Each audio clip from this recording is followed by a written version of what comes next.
It's teeth cleaning time.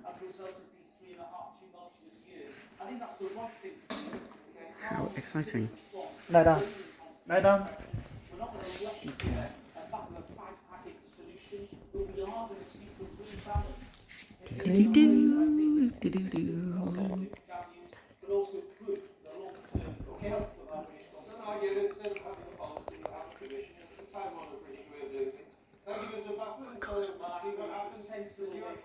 Very well, thank you. Let's come to my guest here in the studio.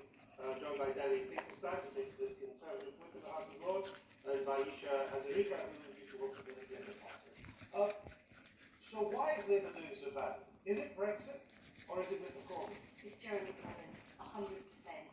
Candidates all across the country have said that he has come up on the doorstep. He's handling of Brexit as a factor, but it's not just that. It's the anti-Semitism, it's the culture of bullying and pushing anybody out of the party who doesn't share that view. And tonight's defeat is not just historic, it's harrowing, not just for the MPs who will lose their jobs, but those people who really need a Labour government and will not be able to withstand what is possibly coming down the track. And I've heard, the excuses from people like John McDonnell saying, oh, it was all Brexit. That is not the truth.